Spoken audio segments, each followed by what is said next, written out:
Happy Tuesday to everybody. Quick public service announcement before I get into today's video about my favorite coach, Dabo Swinney.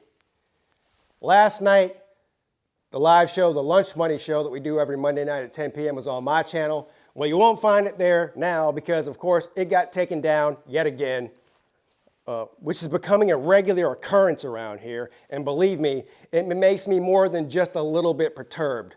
But what am I going to do about it? They got me by the short and curlies, if you know what I mean.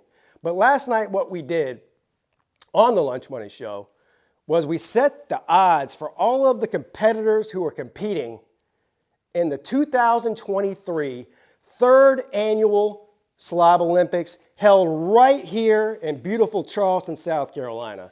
To be more specific, the Isle of Palms, South Carolina. And just like in Vegas, these odds are not set in stone. Well, they're set in stone right now. But public perception and public persuasion can change those odds over the next couple of weeks. So that's going to be a lot of fun.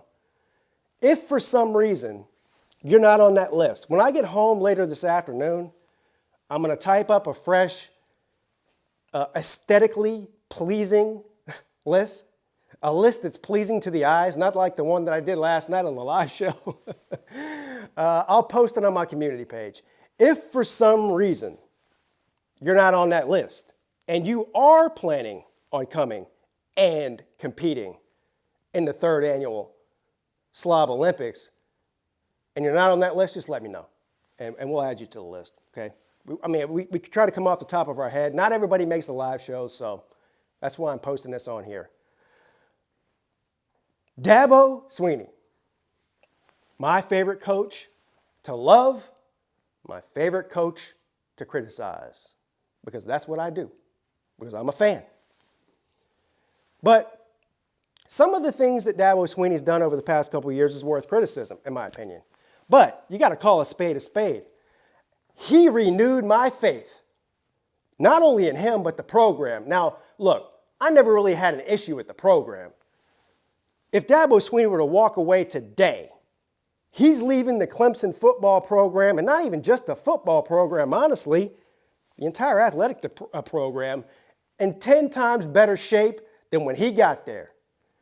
And I will forever be grateful to him for that. And I know a lot of the other Clemson fans, faithful, students, alumni, athletes, feel the same way.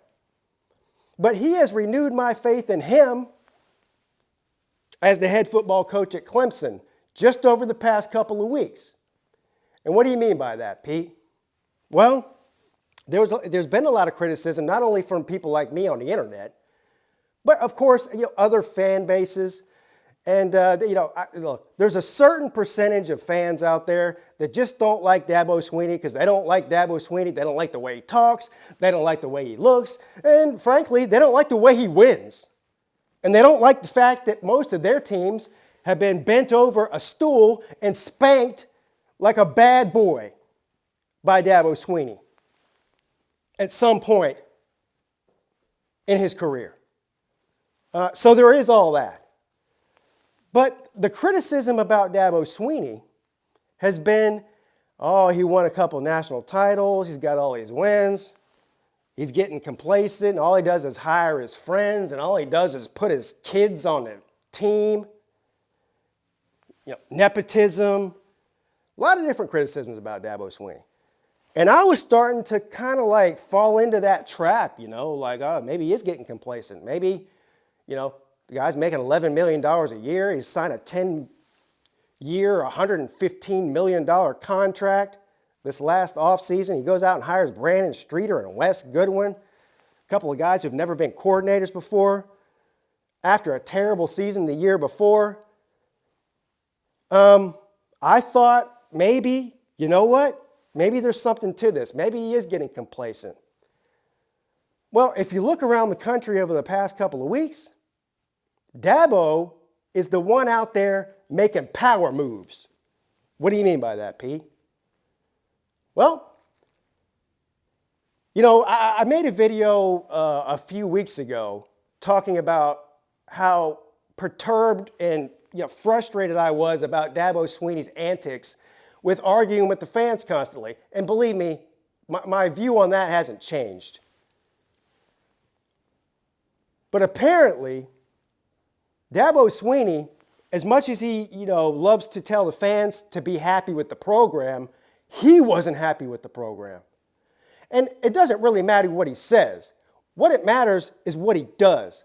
And what he did was gather his entire staff, reportedly. This is coming from him, so I'm assuming it's true. Gather his entire staff together last season and put them on notice. This is before he fired Streeter. And when I say put them on notice, reportedly what he said was, look, I'm not afraid to blow this whole thing up and start over. So for lack of a better term, I'm not quoting him, for lack of a better term, get your crap together. Now, some would say that's a threat.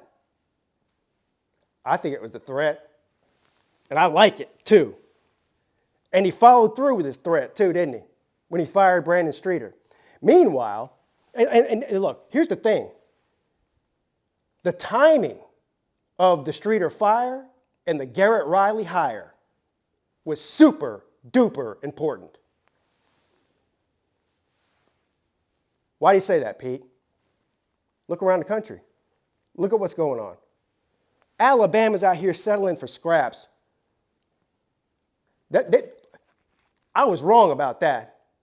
I think the same day that I came on here and was talking about the Garrett Riley hire and how excited I was, I mentioned in that video that Alabama's going through the same situation because all those things happen at the same time. Like Alabama lost their coordinators almost within 24 hours of Clemson hiring Garrett Riley. And my comments that day were, this is Saban, this is Alabama, it's a well-oiled machine. They can go out there and pick who they want. I have no doubt in my mind that Alabama and the faithful and Nick Saban is going to get exactly who they want. They're not going to skip a beat, blah, blah, blah. Well, I was wrong. I was wrong. Timing is everything. There is a really, really good chance that if Dabo Swinney wasn't so swift with the timing of this firing and hiring, that Garrett Riley would have a script A on his shirt right now, not a tiger paw. And I fully believe that. Because I believe that Garrett Riley was maybe the most sought after coordinator in all of the country in the offseason. And Dabo Swinney made a power move, which shows me that he's still got it. He's not complacent. Nick Saban in Alabama settling for third and fourth choice for defensive coordinator, which I never thought I'd see in my life. I don't know. We'll see how Kevin Steele does. Fired by Dabo, though. Damn. Nick Saban's out here getting Dabo's leftovers. Man, that's something. That is really something. But this renewed my faith in Dabo Swinney and the direction of the program. Not that look, I'm not one of these idiots that was out here going, oh, Clemson's on the decline. They're never going to be the same again. Like a lot of these idiots. Look, there's a lot of people that just don't like Clemson or Dabo for whatever reason. That's your problem, not mine. But this proves to me that he's thinking about the future. He's still progressive thinking. I don't care what you think about Dabo Swinney with the NIL, because that's a bunch of BS too. Clemson has one of the most comprehensive NIL programs in the country. So don't talk to me about Dabo doesn't like NIL. Transfer portal is a whole different thing. We'll see how that works out. I don't think there's any room scholarship-wise for transfers. But I'm getting off track here. I do have to go anyway. But he renewed my faith in him and the program. And I would like to say I've never been more excited about the direction of the program. But I think I have been more excited about the direction of the program if you go back 7 or 8 years in particular. But look, you're not going to get any complaints from me right now. We'll see what happens during and after the season. See y'all later. Your boy checking out.